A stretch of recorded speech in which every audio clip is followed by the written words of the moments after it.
자, 오늘은 우리 하나님의 어떠하심에 대해서 계속해서 살펴보겠는데요. 7번째로 하나님은 보이지 않으십니다 라는 내용, 이것을 가지고 우리가 살펴보도록 하겠습니다. 이걸 좀 어려운 말로 신학적으로 하면 하나님의 불가실성이다, 이렇게 우리가 보통 부르는데요.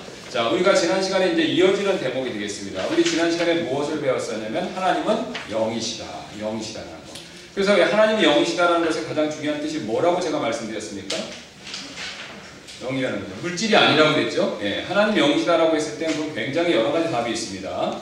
그래서 우리가 하나님은 영이시기 때문에 물질인 우리는요 완전히 이해할 수 없는데, 하나님께서 영이시다라고 말했을 때 예수님께서 내려주신 영에 대한 정의가 뭐냐면 혈과 육이 아니다, 육체가 아니라는 겁니다. 물질이 아니라는 거죠. 자, 그래서 하나님께서는 우리가 가지고 있는 이런 물질, 이것을 초월해서 어떤 다른 모습으로 존재하고 계시는데 정확하게는 모릅니다. 그런데 하나님 걸 이해하시기 쉽게 영이다, 이렇게 일단 간단한 정의로 우리에게 설명을 해주셨다는 거죠.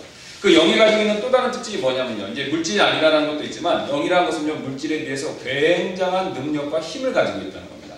자, 우리 한번 쉽게 한번 생각해 보시면요, 제가 그 밑에 이제 각주를 넣었는데요, 133번 한번 보시면요, 이 하나님께서 영이시다라는 사실은 물질적인 이 세상보다 더 뛰어나신 존재가 된다라는 것을 또한 우리에게 가르쳐 주는데요. 지금 이 영이신 하나님께서 이 세상을 만드셨죠? 여러분 맞죠? 믿으시죠?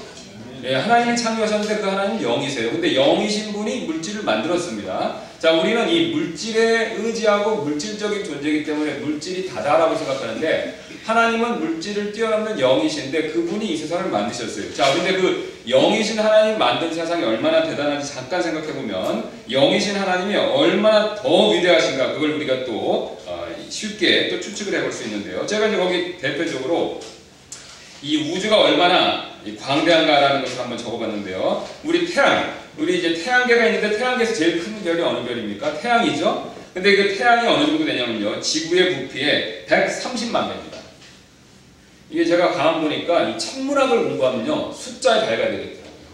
왜냐면 숫자가 보통 작은 게 아니라 막 굉장히 큰 숫자, 사람이 이 상상을 뛰어넘는 숫자들이 굉장히 많이 나옵니다. 그럼 뭐냐면 우주가 굉장히 광대하고 크고 우리의 상상 이상으로 굉장히 넓다는 거죠. 자, 근데 130만 배 이상 큰데 내부의 온도, 그러니까 그 태양의 핵이 되겠죠. 핵 내부의 온도가 뭐냐면 1,500만 도입니다. 뭐 상상이 안 가죠. 숫자로만 그 정도 되나 보다 우리가 그렇게 느끼는 것 뿐인데, 그 다음에 그보다 좀 덜 덥다는 외부의 온도는 5,000도입니다. 5,000도. 참고로 이제 지구의 내부는 6,000도 정도 되지 않을까 추정하는데, 지구의 내부의 온도, 핵의 온도가 태양의 바깥 온도하고 거의 비슷하다는 겁니다. 그러니까 굉장히 뜨겁다는 거죠. 크고. 자, 그런데 이제 이거를 계산하기 쉽게 이런 태양을 별 하나다, 지구같이 하나의 행성이다라고 이렇게 일단 가정해 보겠습니다. 자, 그럼 별 하나로 계산할 때요, 우리가 속해 있는 은하계가 있습니다. 여러분 은하계가 뭔지 아시죠? 이렇게 나사형으로 생겨서 그 안에 별들이 엄청나게 많은 거 여러분 다 아시죠? 그 우리가 속한 은하계가 있는데, 그 은하계에 별들이 하나 크기가 태양 크기다라고 이렇게 가정했었을 때, 우리가 속한 은하계에 별들이 얼마나 많으냐면요, 이 태양 크기만큼 가정했을 때 그 별들이 얼마나 많은지 여기 제가 적어봤는데요, 4천억 개가 있다고 합니다.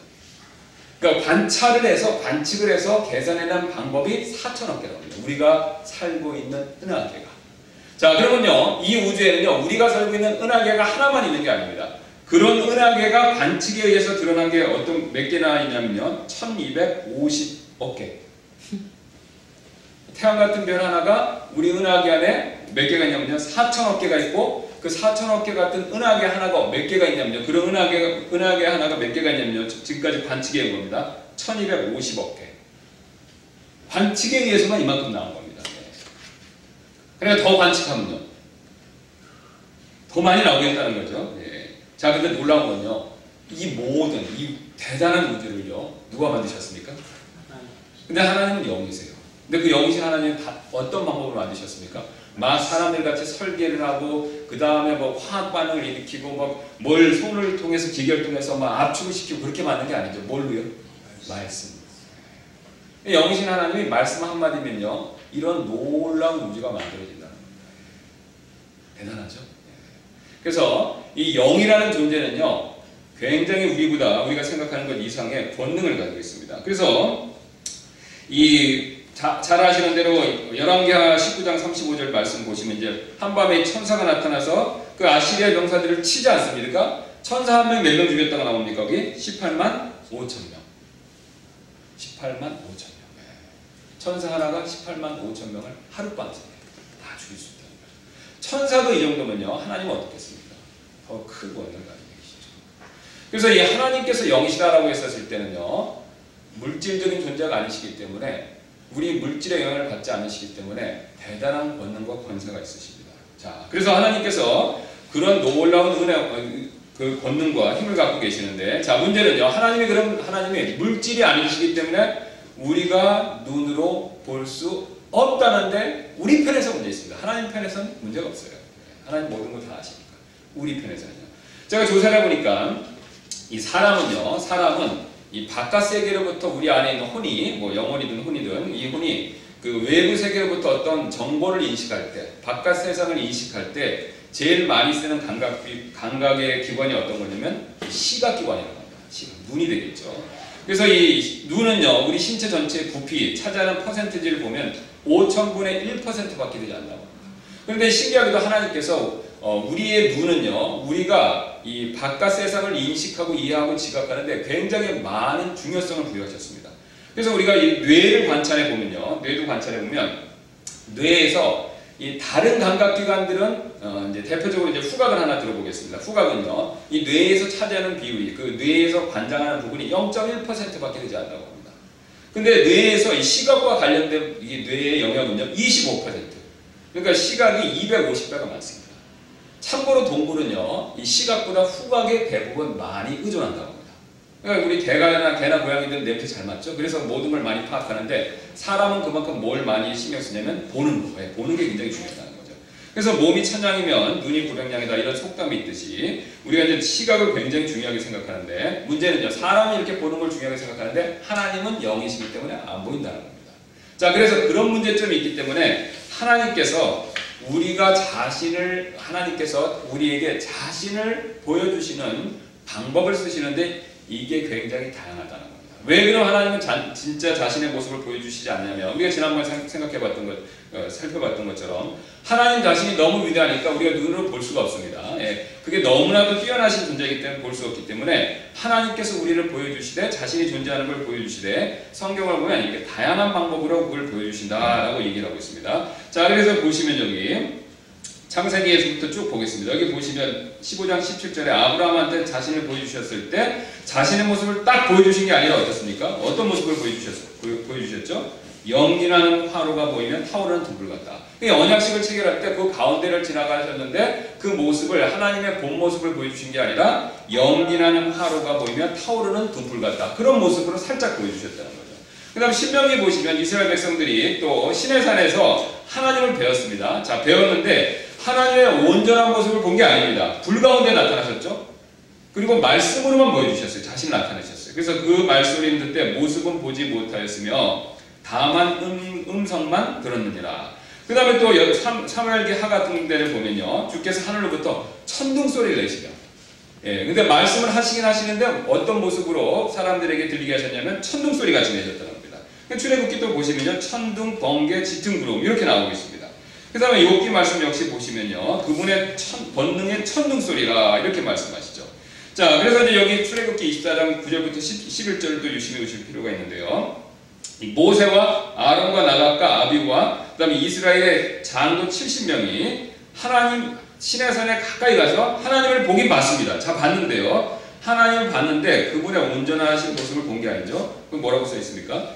그분의 발밑은 마치 사파이어 돌로 포장한 듯 하고 청명한 하늘의 본체 같다. 자, 우리가 하나님 봤다니까 어떤 모습일까 궁금했는데, 본 모습을 보여주는데 뭘 보여주고 있냐면요, 발밑을 설명합니다. 그러니까 하나님의 본 모습은 못 봤다는 거죠. 못 봤다는 거죠. 자, 그 다음에 11절이 흥미로운데요, 그분께서 이스라엘 자신의 고귀한 자들에게 자신의 손을 대지 아니하셨으므로 그들도 하나님을 보며 먹고 마셨다. 죽지 않았다는 거죠. 근데 죽진 않았는데 보긴 봤는데 뭐밖에 못 봤습니까? 발 밑에 영광을 봤다. 자, 그 다음에 이제 아주 유명한 말씀이죠. 모세와의 하나님께서 대면하셨을 때의 내용을 적고 있는데 출애굽기 33장입니다. 주께서 이르시되 보라 내 옆에 한 곳이 있으니 너는 반석 위에 설지니라. 내 영광이 지나갈 때 내가 너를 그 반석팀에 두고 내가 지나가는 동안 내 손으로 너를 덮었다가 내 손을 거두리니 내가 내 뒷부분은 보되 내 얼굴은 보지 못하리라 하시니라. 자, 우리가 지난 시간에 살펴본 것처럼 하나님께서는 굳이 얼굴, 우리의 사람과 같은 몸을 가지고 계실 필요는 꼭 없다고 말씀드렸죠. 예, 그 다음에 그럼 성경에서 이렇게 신체의 모습을 나오는 것은 뭐냐라고 했었을 때 영이신 하나님이 우리에게 자신을 좀 보여주시기 위해서 우리가 이해하실 수 있는 방법을 이렇게 조금씩 보여주십니다.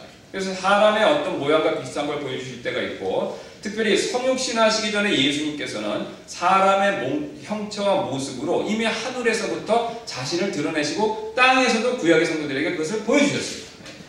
주의 천사다라고 하는 이름으로 많이 보여주셨죠. 자, 그래서 지금 이 모세가 역시 마찬가지인데, 이게 이제 성육신 하시기 전에 예수님을 볼 수도 있고 하나님께서 잠깐 자신의 모습을 영광 중에 보여주실 수 있는데 역시 본 모습을 안 보여주시죠. 내가 지나가면 넌 죽으니까 바위 틈에 숨겨놓고 내 뒷부분만 보라는 거죠. 영광의 뒷부분만 보라는 거죠. 발밑을 봤다라는 것과 인맥상통합니다. 대용사. 자, 이런 하나님의 모습을 보면요 공통점이 있습니다. 굉장히 모호하죠. 그냥 쉽게 우리 생각하는 대로 딱 부러지게 어떤 모습 그러면 딱 좋은데 이게 없습니다. 굉장히 다양한 모습으로 나타난다는 거죠. 그냥 모호하고 다양하다는 거죠. 자, 그럼 왜 하나님께서 모호하고 다양한 모습을 보여주시냐? 다 자신을 보여주실 수가 없습니다. 그래 보여주시면 우리가 그 하나님의 영광 앞에서 우리가 뒤에 살펴보겠지만 죽을 수밖에 없기 때문에 하나님은 다 자신을 보여주시지 않는다는 겁니다. 게다가 이제 하나님의 모습을 보는 것은 앞에서 제가 방금 전에 말씀드렸던 것처럼 굉장히 위험한 일입니다. 우리는 하나님 모습 한번 봤으면 좋겠다. 그 다음에 우리가 약간 신비적으로 믿는 교회에서는 하나님 봤다, 뭐 꿈에서 봤다, 뭐 환상 가운데 봤다, 뭐 이런 말씀 많이 하시는데 사실은요 구약의 성도들은요, 성경에 나와 있는 구약 성도들, 이스라엘 백성들은요 하나님 보는 일을 굉장히 무서워했습니다. 원하지 않았다는 거예요. 왜냐하면 굉장히 하나님을 봤었을 때 큰 위험에 처할 수 있기 때문에 그렇습니다. 그래서 제 얘기가 아니라 한번 보도록 하겠습니다. 그래서 출애굽기 이렇게 말씀하시죠. 나를 보고 살 자가 없을 터이므로 내가 내 얼굴을 보지 못하리라 이렇게 말씀하시고 한번 쭉 보죠. 창세기 32장 80절입니다. 이 하나님을 봤던 사람들, 보려고 했고 또 자기가 원하지 않았지만 볼 기회가 있었던 사람들의 고백을 봐야 되는데요. 32장 30절입니다. 자, 여기 이렇게 얘기하죠. 야곱이 이제 우리가 아시는 야곱 여울에서 씨름했던 사건인데요. 32장 30절.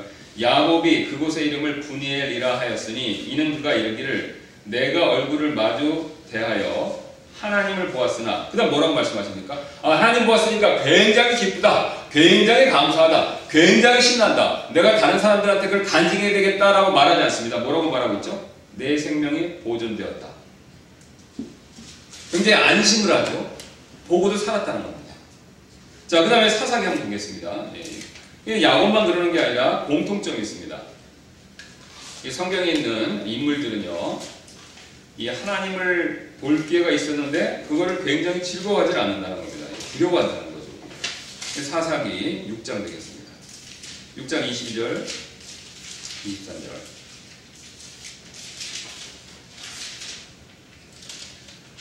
자, 우리 아시는 대로 기드온 사건입니다. 자, 기드온이 그가 22절 그가 주의 천사임을 깨닫고는 그 다음 뭐라고 얘기하고 있습니까? 이르되 자기가 만난 사람이 천사라는 걸 알았습니다. 그러니까 오 신기한데 이거 천사 봤으니까 굉장히 놀라운데 그렇게 얘기하지 않고 뭐라고 말하고 있죠? 슬프나이다. 오 주 하나님이요. 근데 그 주의 천사가 하나님이라고 고백합니다. 그래서 이게 성육신 하시기 전에 예수님이라고 우리가 추정할 수 있는데요. 내가 얼굴을 마주대어 주의 천사를 보았나이다 하며 주께서 그에게 이르시되 내가 내게 평강이 있을지어다 두려워하지 말라 내가 죽지 아니하리라 하시니라. 반응이 어떻습니까? 죽을까봐 두려워하죠. 또 있습니다. 사사기 13장 뒤로 넘기셔서 21절, 22절. 삼손의 부모님들도 비슷한 얘기를 하죠. 마노아죠. 13장 21절, 22절. 마노아가 그러나 주의 천사가 마노아와 그의 아내에게 더 나타나지 아니하며 이에 마노아가 그가 주의 천사인 줄 알고 자기 아내에게 이르되 우리가 하나님을 보았으니 반드시 죽으리로다 하였으나. 하나님 봤으니까 굉장히 좋다가 아닙니다. 반드시 죽으리라. 그다음에 디모데전서 6장 16절입니다.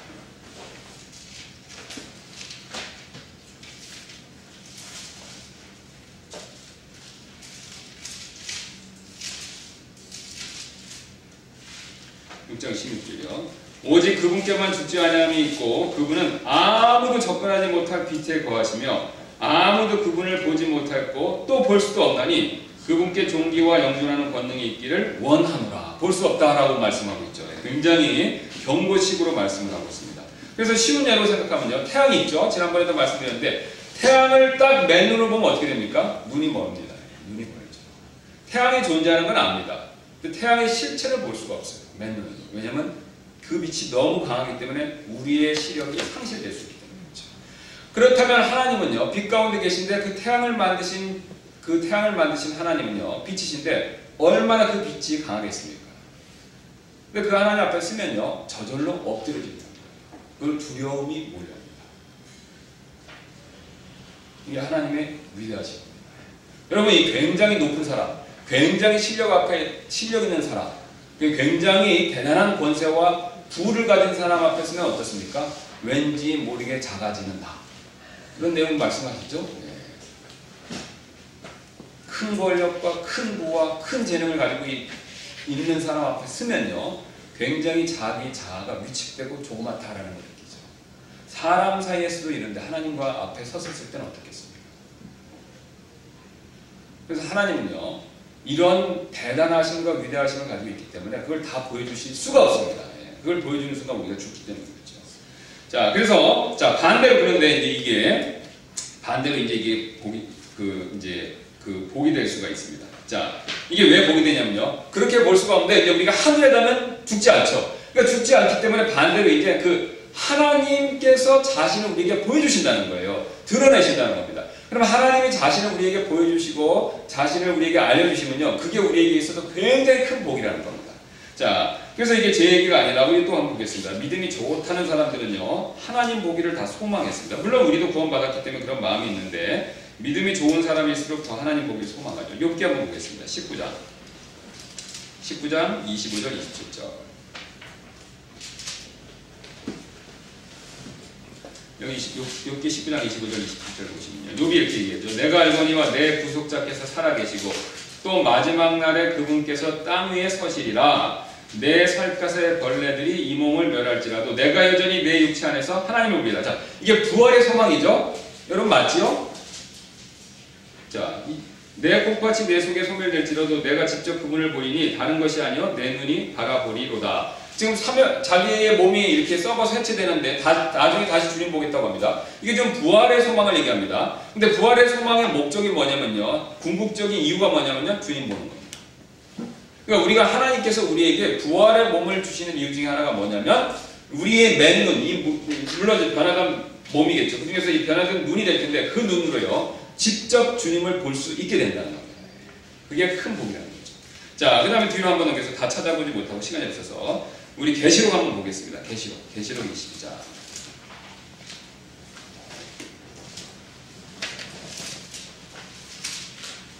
(22장) 3, 4절 되겠습니다. 거기 이제 하나님께서 이제 이 세상에 있는 모든 이 인류의 역사를 마감하시면서 이 새 예루살렘에서 누리는 복들을 쭉 말씀하시는 내용이 22장에 나오는데 22장 3, 4절입니다. 다시는 저주가 없으며 오직 하나님과 어린 양의 왕자가 그것 안에 있으리니 그분의 종들이 그분을 섬기며 그분의 얼굴을 볼 것이요 그분의 이름이 그들의 이마 안에 있으리라. 하나님의 그 얼굴을 보는 게 우리가 누리게 될 가장 궁극적인 큰 복 중에 하나다라고 말씀하신다는 겁니다. 자, 그러면 우리가 이제 이게 좀 별로 와닿지 않을 수가 있습니다. 왜냐면요, 우리가 이제 그 하나님에 대해서 부분적으로 알기 때문에 우리가 이제 그게 뭐 이렇게 하나님을 뵙고 하는 게 가장 큰 복이겠냐 이렇게 생각하기 쉬운데 제가 한번 이해하시기 쉽게 화면을 하나 준비했습니다. 이걸 좀 잠깐 봐주시면요. 자, 이게 이제 우주에서 최근에 발견된 실제 이미지인데 굉장히 놀랍고 신비한 것들만 모은 동영상이 되겠습니다. 한번 잠깐 봐주세요. 2분 정도 되는데. 다 보시나요? 네.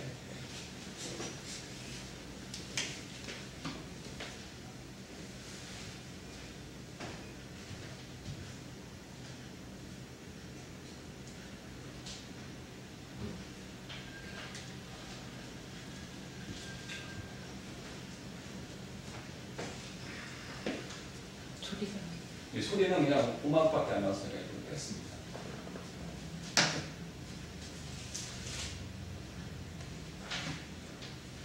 네, 오리온 선물이라고 부르고요. 네, 그런 영혼성 뜻인데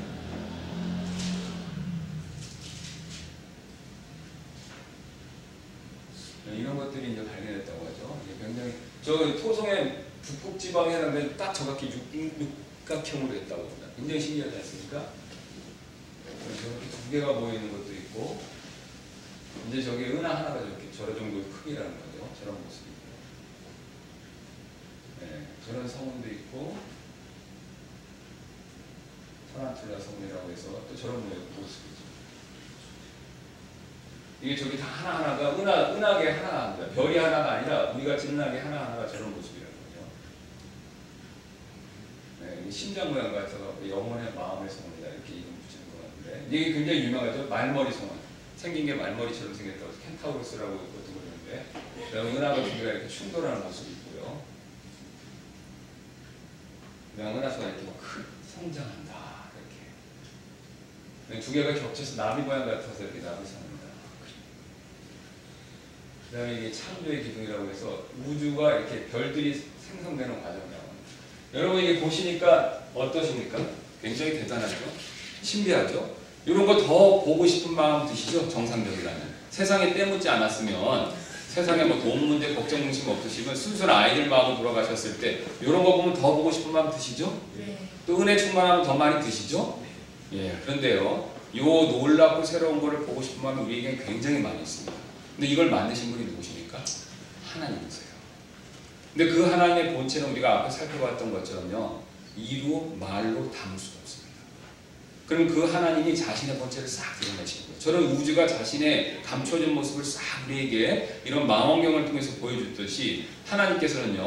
이제 자신의 본 모습을 우리가 하늘에 갔었을 때 부활의 영광스러운 몸을 입고 있었을 때 그걸 싹 보여주십니다. 여러분 우리가 이게 상상력 밖의 모습이죠. 우주의 모습이. 아이들 보고 우주의 모습을 상상나는 대로 그려봐라고 했을 때 저렇게 그리기도 어렵습니다. 별별 모습이 다 있죠. 저걸 만드신 분이 하나님이십니다. 그 하나님은요. 우리의 상상력 한계 이상이시라는 거죠. 그러니까 그 하나님을 알아가는 것, 안다는 것 굉장히 큰 축복입니다. 게다가 하나님은 무한하신 분이세요. 이 무한이라는 개념이 굉장히 우리에게 큰 축복입니다. 저런 능력과 대단한 힘과 권세를 가지신 분이 그 능력이 한이 없다는 겁니다. 그러니까 우리가 하나님에 대해서 궁금한 것 묻고 대답하고 그 내용이요 딱 제한된 게 아닙니다. 끝없이 이어진다는 겁니다. 우리가 어떤 훌륭한 사람 이런 거 연구하면요 한번 한 100년 200년 정도 연구하면 그 사람이 다 속속들이 안다는 겁니다. 괴테가 굉장히 유명한 사람이거든요. 독일 문학에 거두지 않습니까? 괴테 같은 사람, 제가 이제 독일 문학 그 괴테를 전공한 사람, 그걸 박사학위 같은 사람한테 얘기를 들어봤는데 200년만 연구하면 끝이래요. 더 나올 게 없다고 합니다. 근데 우리 하나님은요, 파도요. 예, 누구처럼 양파 껍질은 아닌데 파도 하나님께서는 한이 없으십니다. 그 하나님이 자신을 우리에게 드러내주신다, 보여주신다. 근데 천국에서는요 그걸 제약 없이 완전히 온전한 모습을 그걸 배운다는 거죠. 그래서 우리가 하나님 생각하면 일단 어떤 모습 이런 것만 생각하는데 그건 이상입니다. 제가 자꾸 강조해서 말씀드리는 건요. 성경은요 하나님의 특정한 모습에 대해서 어떤 모습이나 형상에 대해서 말하는 걸 굉장히 꺼립니다. 그러니까 딱 부러지게 이런 모습이다라고 얘기하면 좋은데 그런 얘기를 안 해요. 이스라엘 백성이 시내산을 봤더니 발밑에 무슨 에메랄드가 있더라 이렇게 얘기하죠.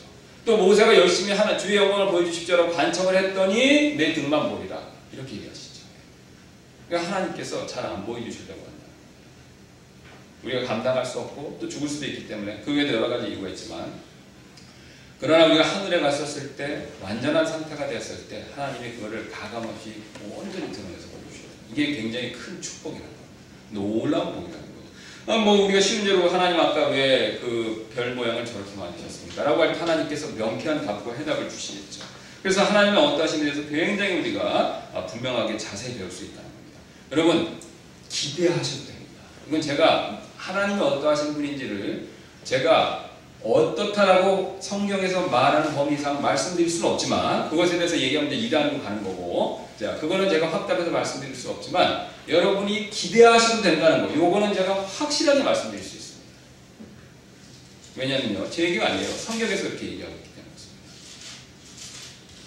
자, 그런데 이제 하나님께서 그러면 이제 그 하나님 위대하심을 보여주시면 참 좋겠는데 우리가 이제 천국에서만 볼 수 있느냐라고 했을 때 그렇지 않습니다.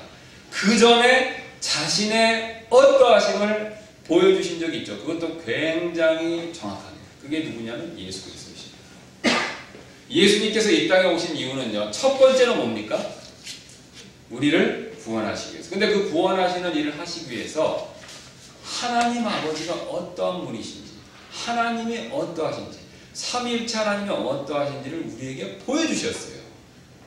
자, 제 얘기가 아니라 요한복음 1장 18절 보겠습니다. 요한이 굉장히 중요한 인물인데 뭐 성경에 있는 사도들 다 중요하지만 그가 100살까지 살면서 하나님에 대해서 예수님에 대해서 굉장히 많이 알았던 사람입니다. 그러니까 영적으로 얘기해서 굉장히 깊었던 사람인데 요한이 요한복음 1장 18절에 이런 말씀을 했죠. 자, 여기 아시는 대로 아무도 어느 때나 하나님을 보지 못하였을 때, 그 지금까지 얘기했던 내용이죠. 아무도 어느 때나 하나님 못 봤습니다. 본체 하나님의 본 모습을 보지 못했다는 거죠. 영광은 물론 봤습니다. 자, 뒷모습은 봤죠.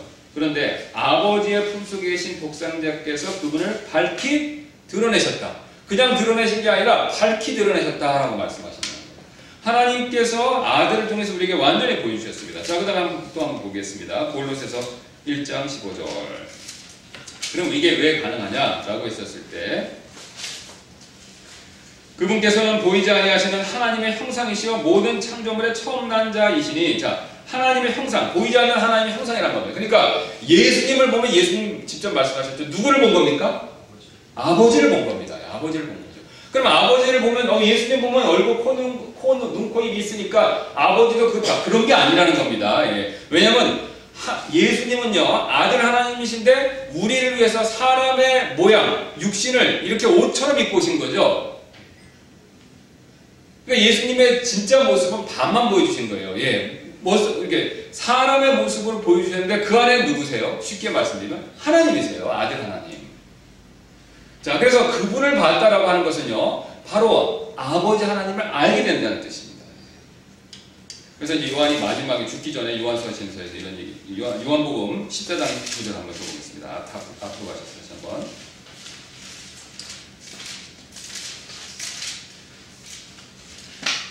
아까 말씀하셨던 얘기죠. 예수님께서 그에게 이르시되 빌립아, 내가 이렇게 오랫동안 너희와 함께 있었을 때 내가 아직도 나를 알지 못하느냐? 나를 본 자는 아버지를 보았거늘 어찌 내가 말하기를 우리에게 아버지를 보여주소서 하느냐? 예.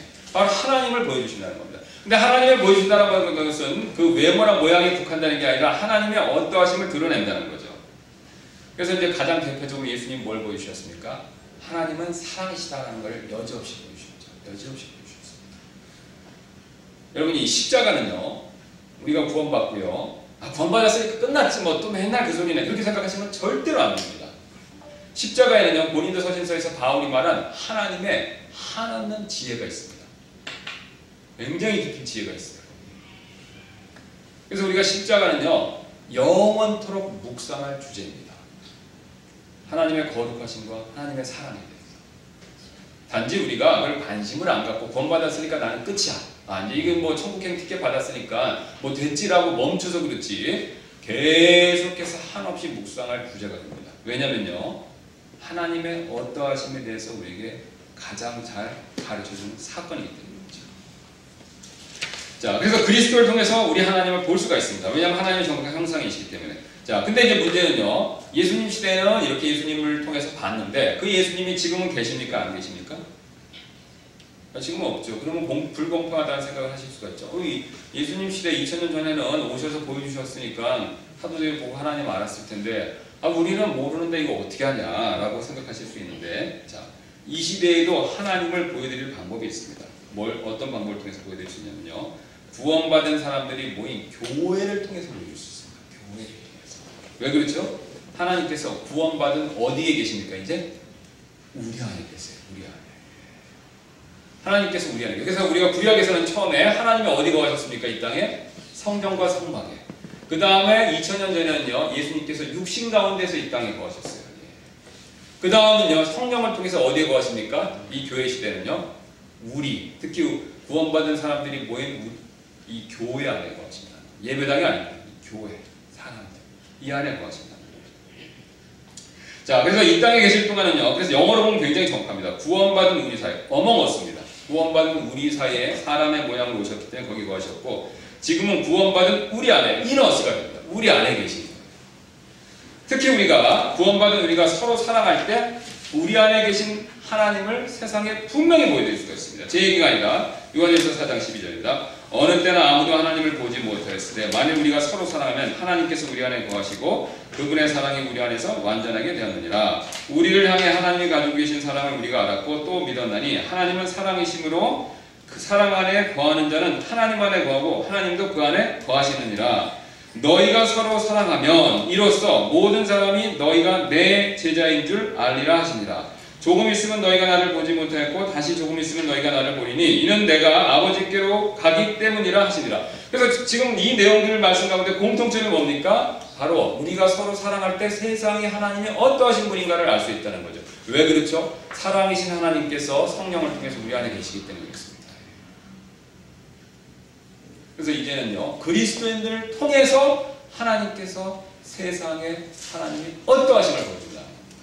이게 구약시대하고 틀린 겁니다. 구약경전에서는 성령님이 임하셨다, 임하시지 않았다 그러는데 신약시대는 성령님이 임하시고 임하시는 목적 중에 하나가 뭐냐면 세상에 하나님이 어떠하신 분이신지 보이지 않는 하나님이 어떠하신지를 드러낸다는 거죠. 바로 이 목적이 있습니다. 자, 이제 마무리하도록 하겠습니다. 이제 그래서 이 하나님의 보이지 아니하신 분은요, 우리 성경에서 중요한 믿음, 소망, 사랑과 다 연결이 되어 있습니다. 왜냐면요, 이 아시는 대로 믿음은 뭘 요구합니까? 이 보지 않는 것에 대한 확신이죠. 그래서 우리 히브리서 11장 1절에 이제 믿음은 바라는 것들의 실체요, 보이지 않는 것들의 증거죠. 그러니까 하나님이 계신데 문제는 우리 눈은 안 보입니다. 그랬을 때 하나님께서 눈에 안 보이니까 요구하시는 게 뭡니까? 믿음이라는 겁니다. 그러니까 눈에 보이면 믿음이라는 단어를 쓸 필요가 없죠. 믿을 필요가 없습니다. 그냥 저절로 아니까요. 근데 눈에 안 보이지만 하나님이 계시기 때문에 그걸 우리가 믿어야 된다는 거죠. 믿는 겁니다. 그 다음에 하나님의 보이지 아니하시기 때문에 이건 우리의 소망과도 또 연결되어 있습니다. 자, 뭐라고 말씀하시냐면요. 로마서 8장 23절 24절에 그들뿐 아니라 우리 자신 곧 성령의 첫 열매를 소유한 우리까지도 속으로 신음하며 양자 삼으심 즉 우리 몸의 구속을 기다리면 우리가 소망으로 구원을 받았기 때문이라. 그러나 보이는 소망은 소망이 아닙니다. 이 소망이 내게 확실하고 보이면요, 그게 보이는 게 그 소망이 아니라고 말씀하시죠. 우리가 대표적으로 우리가 하늘에 가는 거, 그 다음에 우리가 예수님 만나서 공중에서 변화되는 거, 이거 눈으로 볼 수 없습니다. 아직 일어나지 않은 미래의 일이기 때문에 그렇죠. 근데 우리가 보이지 않지만 소망을 가질 수 있습니다. 왜냐하면 보이는 소망은 소망이 아니라고 말하는 거죠. 어째 사람이 보는 것을 여전히 바라려. 이렇게 딱 눈에 뭐가 앞에 있는 걸 보이면 그걸 소망이라고 부르지 않는다는 겁니다. 성경은. 보이지 않지만 그게 확실하기 때문에 그거를 바라는 마음, 그걸 소망이다라고 말합니다. 그 다음에 이제 하나님의 보이지 아니하시면 또 사랑과 연결되어 있죠. 베드로전서 1장 8절입니다. 너희가 그분을 보지 못하였으나 사랑하는 거다. 지금도 너희가 그분을 보지 못하나 믿으며 이루 말할 수 없고 영광에 가득한 기쁨으로 기뻐하나니. 보지 못하지만 사랑한다는 거죠. 그래서 우리가 하나님은 안 보이지만 그럼에도 불구하고 사랑할 수 있다는 거예요. 하나님을 사랑할 수 있다. 그래서 성경에서 말하는 중요한 우리의 성품인 믿음, 소망, 사랑은요, 하나님의 보이지 않으심과 다 관계가 있습니다. 그래서 우리가 눈으로 못 본다고 하더라도요, 하나님 믿을 수 있습니다. 또 우리가 하나님께서 하시는 일을 당장 일어나지 않았기 때문에 눈앞에 현실로 다가오지 않는다 하더라도 우리가 하나님에 대한 약속을 소망할 수 있죠. 게다가 하나님이 보이지 않는다 하더라도 십자가를 통해서 이미 다 하나님의 사랑을 가르쳐 주셨기 때문에 우리가 보이지 않는 하나님을 사랑할 수가 있다. 그래서 우리가 사실은 핑계댈 게 없습니다. 눈에 안 보이니까 나는 하나님 믿는 거 어렵다. 핑계댈 수 없습니다. 성경을 통해서 가르쳐 주셨고요. 또 하나님께서 우리 삶 가운데서 역사하시는 일을 통해서 가르쳐 주셨고, 또 인류의 역사가 그걸 다 보여주고 있죠. 하나님 계시고, 또 하나님께서 보이지 아니하시지만 여러 가지 방법으로 자신을 드러내셨고, 마지막 때는 예수 그리스도를 통해서 우리에게 가르쳐 자신을 완전히 드러내셨다는 거예요. 우리가 그걸 붙들면요, 보이지 않지만 하나님을 믿고 그 다음에 소망하고 사랑할 수가 있습니다. 그래서 이런 하나님을 더 믿고 의지하고 우리가 소망하는 저와 여러분 되시기를 주님의 이름으로 소망합니다. 우리 잠깐 기도하고 마치겠습니다.